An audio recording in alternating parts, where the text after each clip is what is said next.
నేను గీతాంజలి. ప్రస్తుతం మనతో పాటు భారతీ శంకరపీఠం వ్యవస్థాపకులు, ప్రముఖ ఆధ్యాత్మికవేత్త, బ్రహ్మశ్రీ అన్నవరపు తిరుపతి మూర్తి అవధాని గురువు గారు ఉన్నారు. వారితో మాట్లాడదాం. గురుగారు నమస్కారం అండి. ఓం శ్రీ మహాగణాధిపతయే నమః. ఎన్నిసార్లు మాట్లాడుకునే ఎప్పుడు ఉండే సందేహం శ్రీచక్రం గురించి అండి. శ్రీచక్రం అంటే స్వయంగా అమ్మవారే. అయితే అటువంటి శ్రీచక్రం అసలు ఇంట్లో ఉండొచ్చా, ఉండకూడదా? ఉంటే గనక ప్రతినిత్యం పూజా విధానం అంటూ ఒకటి ఉంటుంది. ఏమైనా ఇబ్బంది అయినప్పుడు మనం పూజ చేయలేని పరిస్థితి ఏమైనా ఉంటే దాని నుంచి ఫలితాలు కూడా మనం అందుకోవాల్సి ఉంటుంది అని అంటారు. అసలు ఇంట్లో ఉండొచ్చా, ఉండకూడదా అనే దానికి ముందుగా ఒక క్లారిటీ ఇవ్వండి గురుగారు. శ్రీ విద్యాం పరిపూర్ణమేరు శిఖరే బిందు త్రికోణే స్థితా వాగీషాది సమస్త భూత జననీ మంచే శివాకారకే కామాక్షీ కరుణారసార్ణవమయీం కామేశ్వరాం కస్థితాం కాంతాం చిన్మయ కామకోటి నిలయాం శ్రీ బ్రహ్మ విద్యాం భజే. శ్రీచక్రం తీర్థరాజము, పక్షిరాజము, చక్రరాజము. తీర్థరాజము అంటే గయ, పక్షిరాజము అంటే గ్రద్ద, చక్రరాజము అంటే శ్రీచక్రం. శ్రీచక్రరాజ నిలయ శ్రీమత్ త్రిపుర సుందరి. అయితే శ్రీచక్రం గురించి అయిన వాళ్ళు కాని వాళ్ళు మాట్లాడటానికి కూడా అర్హత లేదండి. చాలామంది ఇళ్లలో అందులో శ్రీచక్రం మేరు వేరు, యంత్రం వేరు, రెండు అవునండి. మేరు అనేటువంటిది చాలామంది షో కోసం కూడా ఇంట్లో పెట్టుకుని రకరకాలుగా చేస్తూనే ఉంటారు, చూస్తూ ఉంటారు. శ్రీచక్రం అనేటువంటిది ఒక్కసారి నువ్వు ఆరాధన సవ్యంగా చేశావా, ధనానికే ఇంధనం కదండి ఆవిడ. శ్రీ మహాలక్ష్మి ధనానికే ఇంధనం. ఆవిడ చిన్న ఇంట్లో కూర్చుంటుంది. అయితే ఎవరు పడితే వాళ్ళకి అర్హతలు లేవు. పూర్ణ పంచదశి లేదా పూర్ణ దీక్ష ఉన్నవారు మాత్రమే అర్హత. నేను ఏదైతే పెద్ద బొట్టు పెట్టుకుంటాను, ఎర్ర చీర కట్టుకుంటాను, ఎర్రమాలలు వేసుకుంటాను, అమ్మవారి దీక్ష తీసుకున్నాను కాబట్టి నేను శ్రీచక్రార్చన చేస్తాను ఎట్లా అండి? రీసెంట్గా ఈ మధ్యనే సంబంధం లేని విషయాలని కూడా శ్రీచక్రం గురించి మాట్లాడటం జరిగింది. చాలా బాధ కలిగింది. ఈ మాట నేను చెప్పటం కదమ్మా, సాక్షాత్తు పరమాచార్య స్వామి వారు శ్రీచక్రార్చన ఎవరికి కూడా అర్హతలు లేవు, ఎవరి ఇంట్లో కూడా ఎక్కడా కూడా చేయడానికి అర్హతలు లేవు, చెయ్యవద్దు అని ప్రత్యక్షంగా ఆయనే చెప్పారు. ఎందువల్లనంటే దాన్ని తట్టుకోవటం, దాన్ని నువ్వు ఆరాధన మొదలుపెట్టావా, దాని విధానాన్ని అనుసరిస్తే ఊపిరి పోయేందుకు నువ్వు చేస్తూనే ఉండాలి. ఇంకా నేను ఆపేస్తా, ఫ్రిడ్జ్లో పెడతా, ధాన్యంలో పెడతా, ఇంకొంచెం పెడతా, తప్పమ్మది పనికిరాదు. యంత్రం అంటే ఇప్పుడు ఒక రకంగా చెప్పాలంటే నేను ఒక పీఠాన్ని స్థాపించి ఒక విధానాన్ని అనుసరించకపోతే, నాకు పంచదశి పూర్ణం కనుక లేకపోతే నాకు కూడా శ్రీచక్రం మేరుకు అర్చన చేసే అర్హతలు లేవు. యంత్రాన్ని మాత్రం నేను అర్చించాలి. 3x3 4x4 యంత్రం, దాన్ని మాత్రం నేను ఇంట్లో నిత్య దేవతార్చనలో చేయవలసిందే మినహాయిస్తే నేను ఇదంతా శ్రీచక్రం మేరు పెట్టుకుంటాను, అది చేస్తాంటే నాకు కూడా అర్హత ఉండదు. నేను ఒక విధంగా ఒక పీఠాన్ని స్థాపించుకొని 14-16 సంవత్సరాలుగా అనుసరించుకుంటూ వస్తున్నా కాబట్టి నాకు ఆ ఒక గురు పరంపరలో వచ్చింది. అది లేదనుకుంటే నాకే అర్హత తప్పదు, నాకే లేదు, అర్హత లేదు నాకే. అటువంటిది ప్రతి ఒక్కరు నేను ఇంట్లో పెట్టుకుంటాను, యంత్రం శ్రీచక్రం మేరు పెట్టుకుంటూ అర్చన చేసుకుంటా అంటే ఎంతవరకు కరెక్ట్ అండి? అంటే పరిమాణం బట్టి కూడా ఉంటుందండి, అసలు ఎంతదైనా సరే. అసలు శ్రీచక్రం మేరు వద్దు, ఇంట్లో వద్దు. యంత్రం కూడా ఇప్పుడు ఇప్పుడు నా కొడుకున్నాడు, లేదనుకోండి మా పెద్దనాన్న, మా వాళ్ళు ఎవరైనా ఉన్నారు అంటే వైదికంలో కాకుండా మామూలుగా వాళ్ళ కుటుంబం నుంచి కొద్దో గొప్ప సంధ్యా స్నానాలు ఇవన్నీ నేర్చుకుని మాత్రమే ఉన్నవారు ఇంట్లో దేవతార్చనకి శ్రీచక్రం యంత్రం పెట్టుకోవాలి. దేవతార్చన విధానంలో ఉంటే మాత్రమే. బయట వాళ్ళందరికీ కూడా శ్రీచక్రం అనేటువంటిది ఒక మనకు ఫోటో లాగా ఉంటుంది, చూసారండి, ఫ్రేమ్. అటువంటి ఫ్రేమ్ ఇంట్లో పెట్టుకోవటమే. ఫ్రేమ్ వర్క్ మాత్రం. అది కూడా సైజ్ బట్టి ఉంటుందా? కొంచెం విధానాన్ని అనుసరించి ఉంటుందమ్మా. అది ఎందుకని అంటే అది కూడా ఎందుకు పెట్టుకోవాలి అని అంటే ధనమగ్నిర్ధనం వాయుర్ధనం సూర్యోధనం వసోధనం ఇంద్రో బృహస్పతిర్వరుణం ధనమశ్నుతే అని ధనాకర్షణ జనాకర్షణ అనేటువంటిది ప్రతి మనిషికి అవసరం. అది దృష్టిలో ఉంచుకొని ఆ శ్రీచక్రం అనేటువంటిది చిత్రపటం కిందటి సంవత్సరం అనుకుంటా సుమారుగా ఒక 1800 మందికి మనం ఇచ్చాం ఇంట్లో చిత్రపటం పెట్టుకోవడానికి. అంటే మరి వారు పెట్టుకోవచ్చు, శుభ్రంగా ఇంట్లో పెట్టుకోవచ్చు ఎనీ టైం.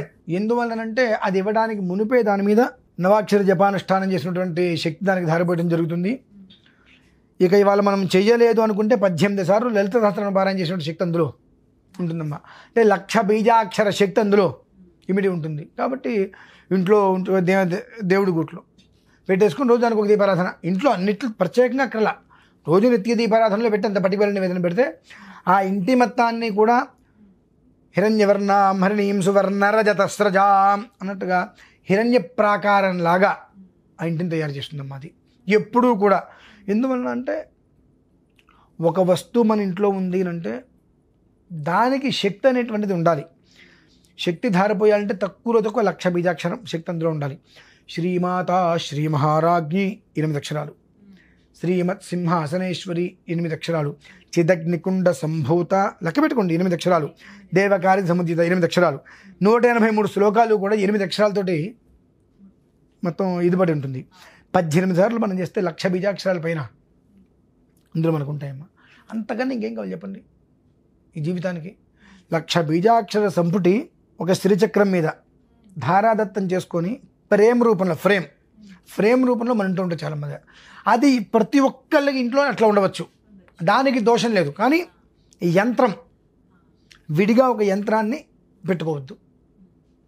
మీరు అర్హతే లేదు, తెలుసుకోవాలి. ఎందువల్లంటే మనం ఇందాక ఒక శ్లోకం చెప్పుకున్నాం, శ్రీ బ్రహ్మ విద్యాం భజే అని చెప్పి. బ్రహ్మ విద్యం అది ఏదో నేను ఏదో ముక్కు మూసేసుకుంటాను, కళ్ళు మూసుకొని ఇలా కూర్చుంటాను, కాబట్టి అమ్మవారి దగ్గర కూర్చుంటే ఇలా నేను ఊగిపోయాను, నా అమ్మవారు చేసేసి నాకేదో చెప్పింది అంటే తప్పమ్మది.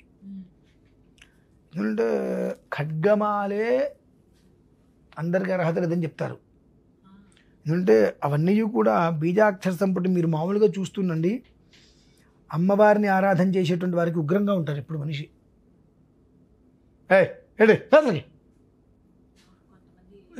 సాత్వికంగా మాట్లాడటం వాళ్ళకి ఉండదు.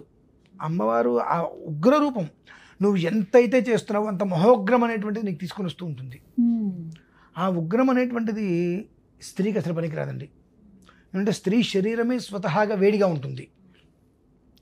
ఈ వీళ్ళేదో నేనేదో వచ్చేసేస్తా ఇచ్చేసేస్తా ఇంత చేస్తా అంత చేస్తా అని ఎక్కువగా ఆరాధించడం వలన ఆ వేడికి వేడి ఇంకా ఎక్కువ అవటం వల్ల ఏమవుతుందంటే ఆ మనిషి ఒక్కోసారి అడ్డం పడిపోతారండి. అందుకనే పూర్వీకులు స్త్రీలకి ఏదన్నా ఒక మంత్రోపదేశం ఇవ్వాలంటే ముందు గౌరీ పంచాక్షరి ఇస్తారు. గౌరీ పంచాక్షరి నువ్వు కనీసం 1,00,000 చెయ్యమ్మా, విపరీతమైన శాంతి వస్తుంది, ఆ తర్వాత నువ్వు ఈ ఎవరిని నువ్వు ఆరాధిస్తావు ఆరాధించుకో అని చెప్తారు. ఇవాళ చాలామంది గౌరీ పంచాక్షరి అంటే ఏంటో తెలియదు, ఎలా ఆరాధన చేయాలో తెలియదు. అనుగురు అంటే పాపాలు వస్తాయి, నాకు పాపం తగులుతుంది, ఎందుకంటే వాళ్ళు చేసేవాళ్ళు నాకు తగులుతాయి, అనకూడదు. కాకపోతే ఒకటి మాత్రం వాస్తవం, శ్రీచక్రం అనేటువంటిది ఒక ఫ్రేమ్, మీకు నేను ఒకసారి చూపిస్తా. ఆ ఫ్రేమ్ను మాత్రం ఇంట్లో పెట్టుకోండి, ప్రతి ఒక్కరూ పెట్టుకోండి, ఇబ్బంది లేదు. కానీ యంత్రం అనేటువంటిది మీరు అర్థం చేసుకునే విధంగా ఇంట్లో ఉంచుకోవద్దు, మేరు అసలు పెట్టవద్దు. నాకు కంచి స్వామివారు చెప్పినటువంటిది నా దగ్గర ఒకటి ఉండాలమ్మా, మీకు పంపిస్తాను. అంటే ఎవరికి పుర్రికో బుద్ధినట్టుగా ఎవరికి తోచి వాళ్ళు చెప్పేస్తూ ఉంటారు. మనకు ప్రమాణం ఒకటి కావాలి, అది నేను మీకు పంపిస్తాను. పంపించినప్పుడు ఎప్పుడైనా దీని గురించి ఎవరైనా మాట్లాడినప్పుడు అది మీరు ఆ చిన్న షార్ట్ ఒక 1.5 నిమిషం ఉంటుంది, అది మీరు పెట్టినట్టయితే అందరికీ తెలుస్తుంది, ఆహా ఆయనకన్నా మనం గొప్ప వాళ్ళం కాదుగా ఇంట్లో పెట్టుకుని చేయడానికి. కాబట్టి ఇది అర్హత లేదు మనకు. దాన్ని ఎట్లా పడితే అలా చేస్తే మంచి జరగడమేమో కానీ అన్ని రకాల అనర్థాలు మనకు వస్తాయనే విషయం ప్రతి మనిషికి తెలుస్తుందమ్మా. కాబట్టి నాకు ఆ పంచదశి అనేటువంటిది ఏదో ఈశ్వరానుగ్రహం వల్ల 2012లో శ్రావణ మాసంలో మాకు శ్రావణ శుక్రవారానికి ముందు 2 రోజుల ముందు స్వామివారి నుంచి నాకు ఆ మంత్రానుష్ఠానం దీక్షగా వచ్చింది కనుక నేను ఇంట్లో అది పెట్టుకోగలిగానండి. లేదంటే నాకెక్కడది శక్తి, దాన్ని మొయ్యగలమండి మన వల్ల అవుతుందా? దాంతో నాకు కూర్మం మీద ఉన్నటువంటి శ్రీచక్రం వచ్చింది, నార్మల్ శ్రీచక్రం వచ్చింది, స్ఫటిక పద్మ శ్రీచక్రం వచ్చింది. కూర్మం మీద శ్రీచక్రానికి అయితే కనుక 270 సంవత్సరాల వయసు ఉంది నా ఇంట్లో చేసుకునేటువంటివి. నాకు అంతే సంప్రాప్తమయ్యాయి, అంటే నాకు ఆ పంచదిశి నాకు ఇచ్చారు కనుక.